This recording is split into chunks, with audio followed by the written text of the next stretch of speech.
Welcome to Promote, Profit, Publish. And as usual, I know I say this every time, I'm really excited about a guest today. I'm going to come up with a different line soon. I swear, you guys, I swear.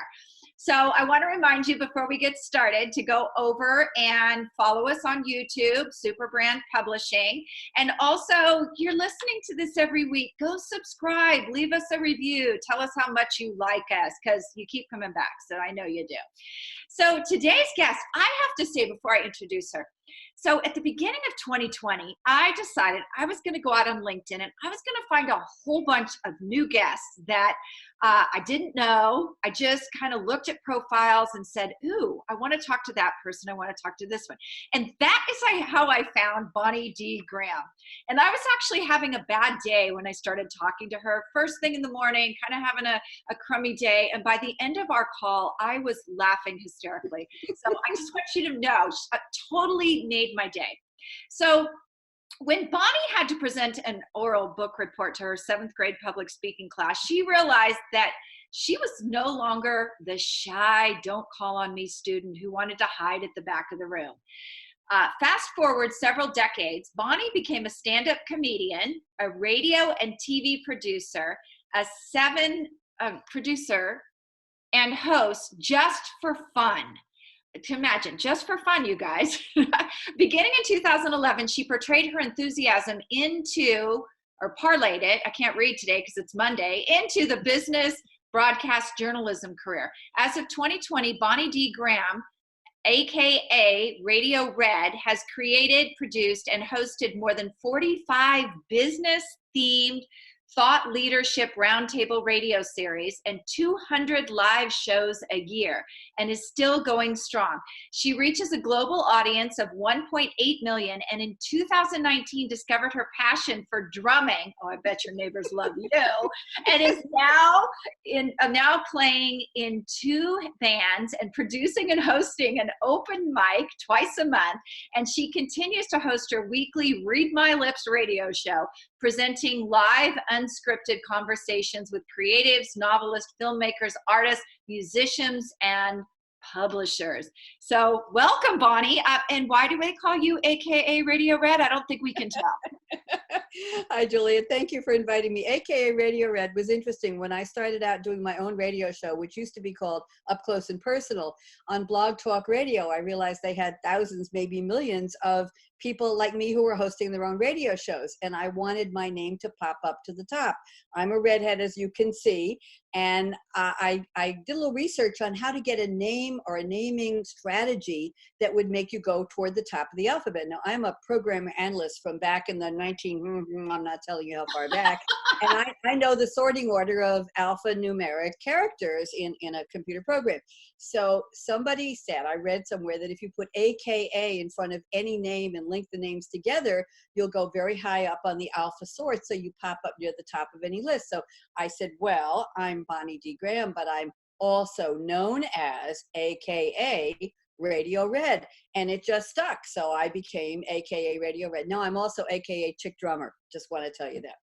Wow. So you guys, we have someone on the show with an alias. How exciting is that? I don't think I've ever had that on the show before. Now I'm going to have to go, troll prisons for guests too. No. Oh dear. Uh-oh. So your radio show, you have unscripted conversations with novelists, filmmakers, artists, and musicians. But what made my day was that you used to interview a lot of self-help people. Yeah, we'll forgive you for that. Tell us about that. Okay. I moved to Durham, North Carolina about 2.5 years ago, but I was in New York. I'm born and bred New York, Long Island. And I thought I turned off my sound system. What can I tell you? And I used to attend a publicity conference where I met authors, and they paid, and they came from all over the world to meet journalists, radio people, TV people, people who were writers, freelance writers for magazines, for newscasts, for you name it, any kind of media.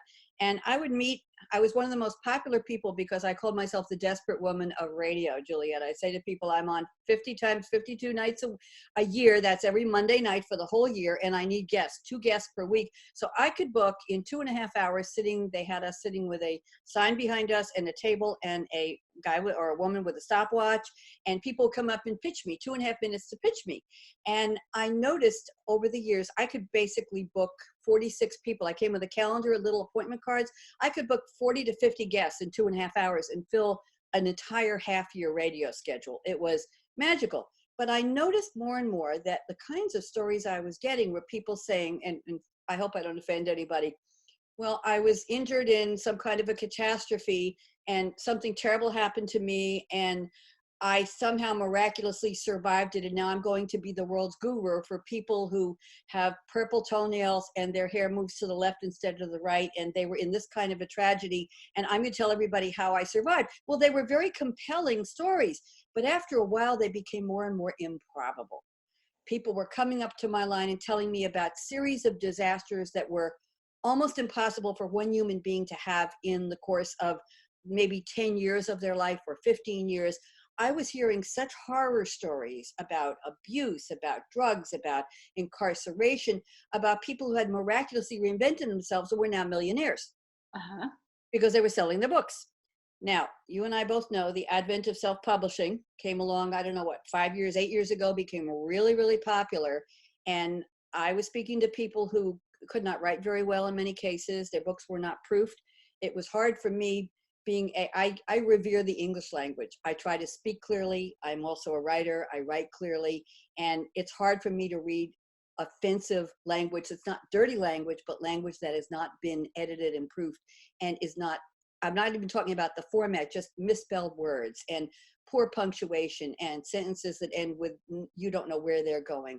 And I found that a lot of people who were self-publishing were not going through the rigor of an editing process, whether they gave it to their mother, their son, their nephew, their grandma, a professional editor. It didn't matter to me. And after a while, I realized I was basically interviewing people on my own slippery slope. One was I couldn't stand to read their books. And number two, I couldn't believe what they were saying. I couldn't. I was looking face to face at people who looked healthy and attractive. Their skin was beautiful. They were well dressed. And they were telling me they had just been through incredible tragedy that was disfiguring, that was creating disabilities. And I'm standing there talking to them, and there is not a shred of evidence that anything had ever happened to them. Wow. Now, call me a naysayer or a disbeliever, but after a while, I started to say, this is not what I want. Then I realized there was a spate of people who were coming on who were all going to help me and you and everybody we know get unstuck.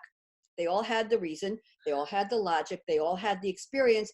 I'm going to tell you the truth. People were telling me to go up to the virtual mountaintop and look out and set my goals. And people were telling me that if I did X number of exercises a day, I would clear my mind and I would have a clear path. Here I'm running my life as a divorced woman for 45 years, and I've raised 2 successful children, and I own my own home, and I have a beautiful car, and I'm reasonably independent, and they're telling me that I'm stuck and they know how to get me unstuck, that I'm not being my true authentic self. If I hear be your best authentic self one more time, I'm going to absolutely throw up. I hope I'm not offending anybody in your audience, Juliet, but I'm tired of being told that I don't know how to be my best authentic self. I'm a real human being. Some people like me, some people don't like me. Some people enjoy listening to me, other people don't have to. So that's my story. So about 2 years ago, I decided to get away from self-help.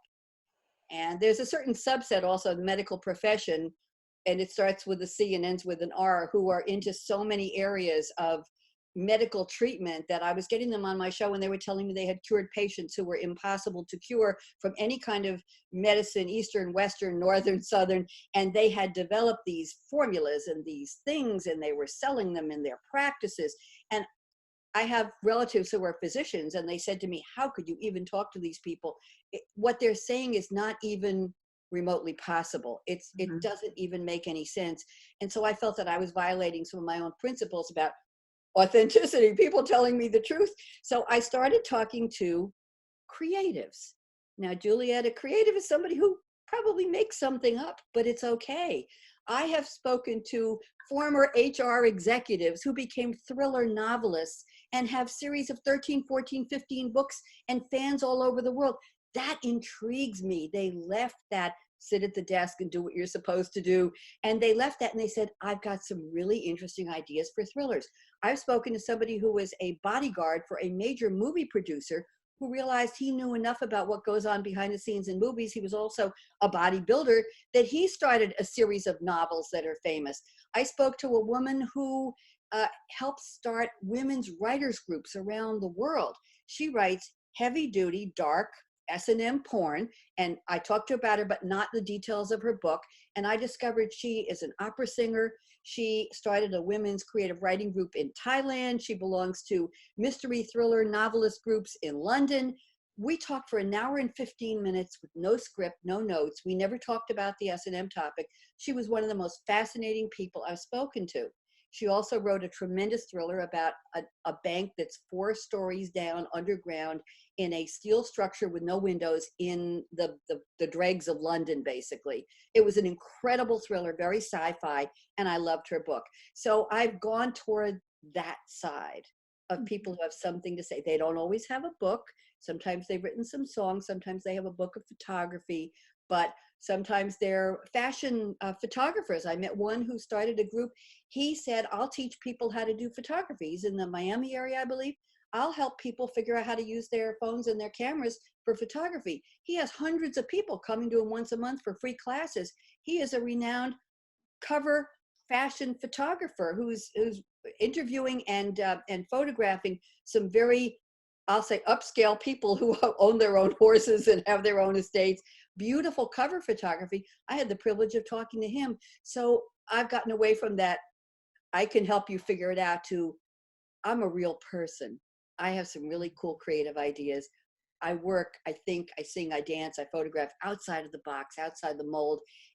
Would you like to talk to me? And I'm saying, yes. Now I'm going to stop talking for a while. No, I think that's so cool, because I do really resonate with all these people that are, I shouldn't say resonate, but they're writing books and they have a business, and somebody's, I call it, con them into writing that book because they weren't getting business. And what really happened with all that self-help was they didn't go out and validate their idea. And if they had, they might have found out just how kooky it was. And I'm going to give you a great example. About a year ago, someone brought us a book, or they were thinking about writing a book, and their idea was, I cured my 2 children who had autism with essential oils. Yeah. And I struggled with that. I was like, wow, like, am I liable in any way if somebody tries this and it doesn't work, or their kid's allergic to the oils, or there's just so much to think about when you're doing that. And is it real? And I'm a fiction writer. Am I publishing fiction? It's tough. It's very, very tough. I have a lot of small level and still very nice people, PR agents, who pitch me books all the time. And I tell them, I'm not going to talk to woo-woo. I won't talk to woo-woo authors. I don't want to be saved. I don't want to be more authentic than I am. I have real listeners with real lives, and I'm not going to feed them a bill of goods about how somebody can completely turn their life around by listening to them on the radio for a half hour and buying their book, of course. I had a pitch from an agent recently who wanted to sell me. She wanted to get on my radio show, my Read My Lips, shall we say, creatives.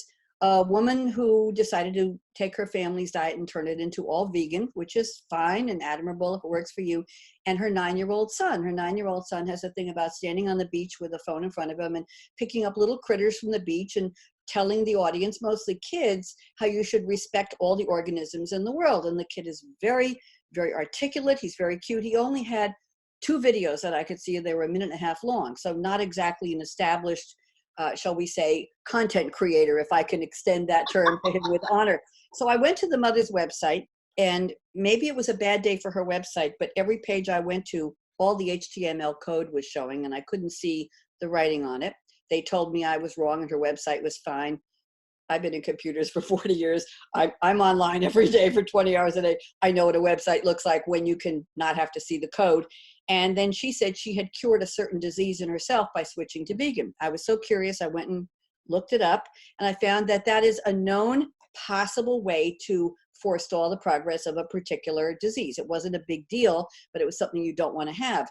And I read that that's one of the known ways, and I thought, well, good for her, but I'm not bringing her on my show to be the poster child for this method that may or may not work for other people. Like you say, what is my liability by presenting that quote unquote cure? So I went back to the PR agent and I said, they sound like absolutely lovely people. The little boy needs to have more than 2.5-minute videos to be considered any kind of a content creator. And the mother needs to work on her website. I can't send people to a website where all the code is showing. And she said, thank me for my authentic feedback. And we left it at that. That doesn't mean at some point in the future, I might not want to talk to them, but I'm not the desperate woman of radio anymore. And I don't want to have people just because. The whole point, I think you know in your business that the culture has changed. Everybody does have a story.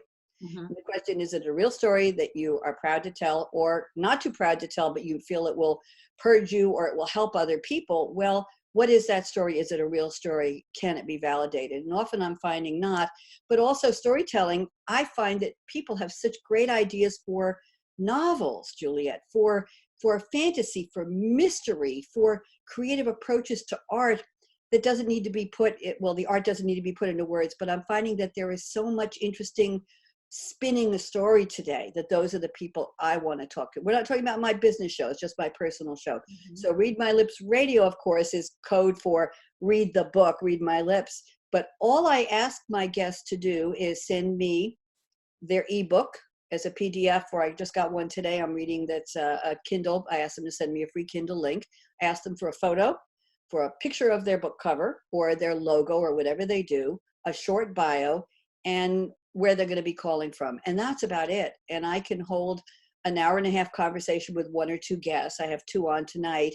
And some of them are not used to that. Juliet, they have been told by the major media, they have to create questions they want the host to ask. Mm-hmm. So they send me a list of questions and they say, I can answer this question in 22.3 seconds, or this is a 49-second question, or this is going to take a minute and a half. And they give me a list. And the list always starts off with, ask me how I named my book. Ask me why I wrote my book. Ask me why I put certain chapter headers in my, and it's all very, as though the interviewer can't even think for themselves.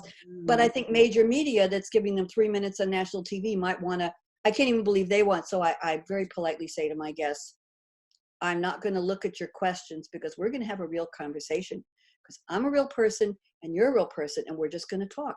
Now, I just got feedback from one of my guests tonight, and she said she was recently on a big time radio show and the guest asked her trick questions that completely stumped her. Like, you probably heard some of these. If you were going to be leaving your house in 20 minutes and all you could take was a box with this many inches by this many inches, what would you put in it? Or if you had to name a car after your favorite pony or your favorite vacation, these were questions this woman was not used to thinking about. Mm-hmm. She tripped up. I think the impression I got was that she went cold on the show. So she said to me, before she'll come on my show, she wants to know if I'm going to try to trick her. No. And I said, that's not my job as a host, and that's not my game. That's not my plan. I said, we're just going to talk. She has asked me for by the segment, what's going to happen, who's going to be on, who's going to be muted, who's going to ask questions, if there'll be audience calling in. And I have given her very generously a list of everything that's going to happen on the show, because I've been doing this for years, and she's comfortable now. But I will go to those lengths. But she felt she was, quote unquote, a little abused by the media, who tried to trick her and stump her. I can't understand why they would do that, but that's not me, and that's probably not you.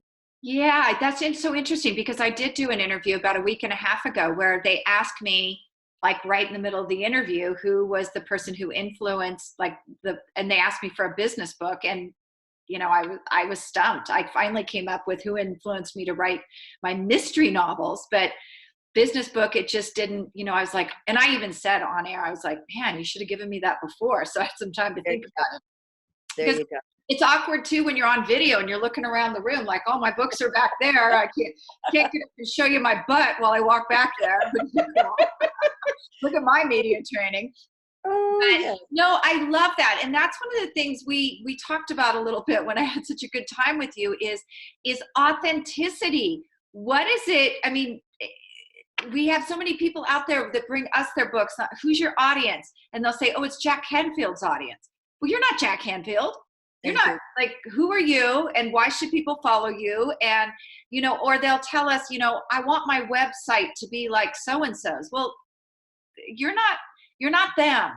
Yes. Yes, absolutely. I love the endorsements. I love the mass media endorsements. I know Canfield is great, but after a while, I don't care who endorsed your book. I care if it speaks to me, if it's well written, if it's something I'd be proud to talk to you about.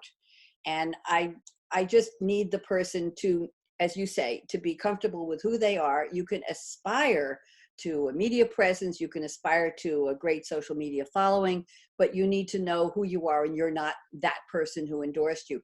I have had, when I was interviewing a lot of these self-help authors, I had them tell me they had, oh my goodness, Juliet, 50,000 followers a week to their blog and this and that. And I would look and see how much traffic they were bringing to my show, which was not the deal. It wasn't a quid pro quo.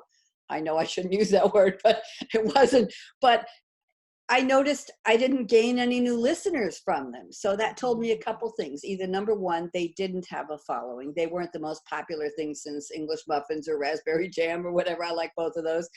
But it also told me that they might be oversaturating the PR market. What if people were tired? What if you got an email, a text from somebody who just wrote a book and they said, Julie, I'm going to be on Bonnie's show on Monday and I'm going to be on Tom Smith's show on Thursday. And next Monday afternoon, I'm going to be on Bob Goldberg's show. And next Friday, and you said, well, what am I supposed to do? Stop my life to listen to you on all these interviews? Maybe one is enough. So I'm beginning to think that this need to be out there to get that publicity. They might be oversaturating their market. And after a while, people are saying, that's nice. I listened to a 5-minute clip of you on somebody's show. I don't need to put my entire life on hold to listen to you all the time. I had the sense that that was happening. What's your thought on that? That's interesting because one of the things that happened, I want to say it was 2018. I was at a conference and somebody asked me my opinion on something. And I said, guru marketing's over. Like, get over yourself. Nobody cares. The gurus are smart, but they're not getting results. And I had 3 gurus in the room say to me, no, that's not true. Well, I don't know where those people are today. I don't see them online. I don't see what they're doing. But I sort of think we went from guru marketing to influencer marketing. Yep. And that a lot of those influencers, I'm tell a little story here. I know I'm supposed to be interviewing you, but no, I enjoy this. I sat next to a gentleman at the event that had been contracted by Facebook, LinkedIn, I think Twitter. And they wanted to know who on their sites was actually making money. And they did the study. And he shared it with my business partner on another show. He said, most of the people making money on social media are not the influencers. The influencers are out there and they're visible. A lot of them have bought traffic. That's why they have so many followers, but they're not the people who are actually making money. So he went back to those platforms and he related that, thinking that they would maybe craft something where these other people became more visible. They wanted nothing to do with it. They liked their influencers. So I kind of feel like the influencer marketing is a little deceptive too. What you really need to look for are those people who have really sustainable businesses. Yes. Who don't want to be popular. That's right. And I've come to realize that when people come to me and they want to talk about their book, their movie, their story, I'm looking for people who are really passionate about what they do, what they've done, that they want to do more of it, that they're a real person who can hold a conversation without, even on my business shows, Juliet, I tell people we're not scripted and it's not a webinar and you're not reading slides. You need to be able to talk about this topic, whether it's Internet of Things or machine learning, or whether it's business strategy for the CFO, or whether it's talking about financial excellence, whether it's talking about digital transformation. You need to be comfortable in your own skin with your wheelhouse, your subject matter. And we have notes we look at, but I tell them, if you read on air, if you read from a script, and it's only radio, so it's only audio, I will know within about 12 seconds that you're reading. And I will send a note to my engineer who's on a Skype chat with me, and I'll say, Aaron, is she reading? And they'll say, dang, it sure sounds like it. And I'm saying under my breath, damn, I told them not to read. Can't you just, statistic fine, a quote fine. But when you're talking about something that is what you do every day, whether you're a writer, whether you're a business person, whether you're an analyst, whatever you do, be able to speak from the heart. And that's one of the things I'm looking for. And that takes us back to the word authentic. I'm looking for real people who can talk in their own voice about what matters to them, about what they want to do, about where they want to go. And I usually ask my guests at the end of my Read My Lips show, what's next for you? What are you planning? Do you have a book tour? Do you have, are you going to be giving webinars? Are you just going to relax? Are you writing another book? When do you think it'll be out? I loved your first one. I want you to come back. Well, I said, good, keep in touch. In a year, I want you to come back and talk about your next novel. People who can talk comfortably. And I don't know if that's at a premium today. I meet a lot of really interesting people who can speak comfortably about what they do, about where they're going. And I love that creative mindset. So I didn't coin the term, but I put creatives in quotes when I say I'm looking for creatives. I don't want them to solve my problems. I want them to enrich my way of thinking, my life. Maybe I want to go see their movie. Maybe I want to recommend their book. But people who are just really experiencing the world in their own way. Maybe that sums it all up. It sort of does in a sense, because we've gotten into this I'm going to put quotes, expert space. And just because you're an expert and maybe a self-proclaimed, I would think that would create uncomfortable conversation. When you're really passionate about it, you're creative around it and you can speak from the heart. So I think that's a little bit of kind of what you're talking about with the self-help, from the differentiation with authenticity on it. And let's face it, how many psychologists do you know that are fun people? Well, I don't want to break it to you, but I have a degree in psychology, but I never did anything with it, Juliet. I have a bachelor's degree in psych, but I think now I understand people a little better because of it. But I have to tell you a funny story. I have a friend who watches a certain doctor's TV show every day, and we talk, and he says, oh, I found a cure for this, and I have a cure for that, for my oily scalp, and for my insomnia, and for my left foot moving ahead of my right foot, whatever it is. And I'll say, oh, that sounds great. Where did you find this information? They said, oh, so-and-so interviewed an expert. Mm-hmm. And I said, I'll say, how do you know they're an expert? And the line is, because they wrote a book. That ties up exactly what you just said. And I said, but wait a minute. Anybody can write anything in Microsoft Word and slap a picture on the cover, take it to Staples, have it bound somewhere, get a library, an ISBN number, I know mess that up, post it on Amazon, try to sell it, and does that make these, oh yes, they're an expert. I said, I would be very careful before I accrue or assign the word expert to somebody just because I speak to these people who think, I love that you brought that up, because they're not. They're just somebody who put something down and told you they know something about the topic, but it doesn't. I don't know what an expert is anymore. Do you? What is an expert? It's hard to say. I will tell you that whole book thing. We actually had someone back in 2015 who was writing a book, 6 Figures in 6 Months, How to Get There. And she got caught on a chapter. She got stuck. And the writing coach couldn't get her through. So I talked to her about it. And I said, why are you so stuck on this? Haven't you done like a bunch of joint ventures? And she's like, no, I've never done one. And I was literally like, what the hell are you writing a book about if you've never done one? So you have to be really, really careful about that. To me, what makes an expert is somebody who has job experience, not just business experience, but actual hands-on experience with what they're talking about. And I mean that by clients in some form, or they've done this before, not just I healed myself, ergo I'm an expert. Yes. So yes, yes, yes. I think that's a lot of what I look at when I see people's resumes. Like anybody could come to me and say, I have a radio show, but when I talk to you, you've had radio shows for the last 40 years. I think that qualifies you as an expert on radio. I started radio in the late 1990s, and it's a funny story. I'm trying to think of how I started. I was a guest on somebody's local Long Island TV show, and one of his camera people, this was at a public access studio, she was the manager for the oldest AM radio station on Long Island. And she met me and talked to me, and a couple weeks later, she contacted me and said, Bonnie, it's Friday afternoon, 3:00.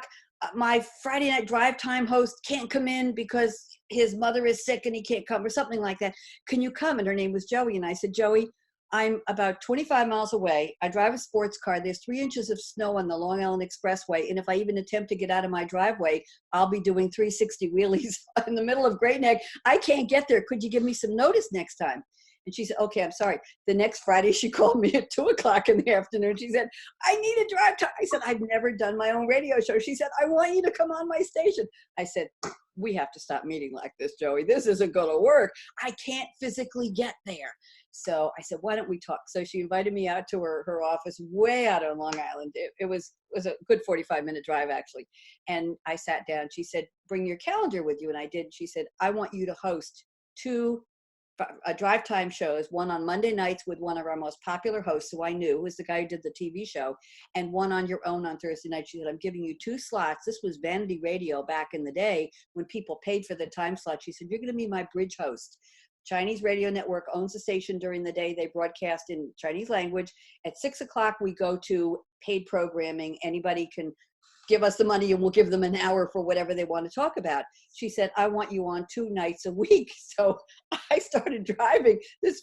I couldn't believe it. I had my own radio show, and I would go with a briefcase full of horoscopes and news items and anything I could think of. And I had guests lined up, and I sat in this dark studio with an engineer on the other side with a big headset on. And I talked for an hour to whoever I could get to be my guest. I had no reputation. Nobody knew who I was. They just knew I was somebody who I'd already was producing my own couple of local TV shows, but they didn't really know me. And it just built up. And that's where I found out there's a place where I can meet authors and bring them on my show. Wow. And that's when I started meeting the self-help authors. But I have to tell you, my ramp up into radio was a blast. It was so much fun. And I realized I had a voice, not just speaking, but I had opinions on things. I never went radical on one side or the other. I never made anything outrageous at it. But then the station moved in a different direction on Long Island, and my show was going to be the first one when they moved. Well, that was the night of a thunderstorm. That was the night when there were 3 inches of rain on the highways. That was the night when none of the carts were ready with the advertisements and the promos. There was an engineer with a screwdriver and a hammer on the other side of the glass. I drove with a friend in an incredible downpour with my briefcase full of stuff, and I did an hour of live radio. And I had people standing around the studio who were there to see how this was all going to go in the new studio. So I was saying, hey, Bob, when were you born? Let me look up in Newsday. What's your horoscope? Oh, you're a Sagittarius. Bob, what about this? And then I said, oh, Mary, you're over there. Mary, so what did you do this week? Anything I could do to fill the hour. I never listened. I didn't even know if they recorded it. That was the first time in the new studio, but I was the one who got to break the ice. So I would like to say that I got into live radio by fire, basically trial by fire. But it's just been a blast. And I never thought that people would pay me to host and produce radio. And that's what I've been doing professionally for the past 9 years. That's my full-time job, is as a business journalist. I call it business broadcaster journalist. I get to speak to some of the smartest, most interesting people in the world on serious business topics, but I always make the shows fun. I always bring out, they never expect that they're going to be laughing about something and sharing their knowledge at the same time. And I'd like to think that's what I've developed as a persona, is a is a gracious and congenial host who does her homework and welcomes people and lets them be, we're back to our theme, authentic people, real people, not just, yes, I've been doing this for 20 years. Let me tell you what, no. Talk to me. So anyway, but I have one more comment to make to you, and I'm really enjoying our conversation. I think the reason there is such a market for people telling their stories and people reading and buying those stories, whether they're well written or not, whether they're valid or not, is that we're all looking for direction. We're all looking for guidance and direction, and we welcome the opportunity, many people do, of hearing so-and-so is an expert. And they don't really know that they need to know how valid that is. But if they can offer a solution to this person, maybe on the surface, that solves a need. If somebody says, I'll help you get unstuck, and people say, you know, I've been sitting here for 3 years and I'm not getting ahead in my career and my family is a mess and my marriage is, I could use some help getting unstuck. Maybe that's the light at the end of the tunnel, or at least the light at the beginning of the tunnel, to get them started to think about doing something differently. So there is a market for that. It's just not my market. I'm as unstuck as I'm going to be. I think that's true too. I listen to different podcasts, and one day I'm really hot on something, and then I'm like, yeah, I'm over that. So I go on to something else. But it's more the connection. I think a lot of times it's wow, I'm not the only person. Yes. That has this problem. It's that, okay, I'm not alone. I'm good with that. We're not alone. Yes. And I think that's the validation. That's the global or the blanket validation for me of why people want to write their story, because in writing it or telling it, they feel they're not alone. Mm-hmm. And the audience hopefully gets that sense of connection, even if it's just 5 minutes listening to somebody, watching them on a podcast like we're doing, or listening to them on the radio show. They're feeling there's somebody out there who maybe gets me or has been where I've been, and I'm not alone. And I think that's a worldwide need. I'm not going to get philosophical on you, but I think that's a worldwide need right now, and it does solve a purpose. Just not for me. Listen, I just started my own Latin band 3 weeks ago. So, oh my gosh, wow! So where do we find you? This has been so much fun. I wish we could do it longer, but we can't. Thank you. You and I just meshed. We connected the first time we spoke. We were giggling and smiling, and that's really what it's all about. We've solved a little bit of the world's problems, because we're two females who are not 25 years old, who know a little bit about the world, and we're able to talk to each other and have a good conversation. And I don't have any notes. I got what? Oh, by the way, I'm using a silicone straw here. I gave up the plastic straws. Did you? I don't use straws. I'm a drink the beer from the can kind of girl. I sip through a straw of water when I'm on the radio in case I have my cough drops nearby. Where can people find me? Just Google Bonnie D. Graham. It's D. is the middle initial, D. Graham, Graham, or look up AKA RadioRed. If you want my business shows, just Google Game Changers, SAP Game Changers Radio, and you can find me. I have right now, I think 46 series on Voice America, World Talk Radio, voiceamerica.com.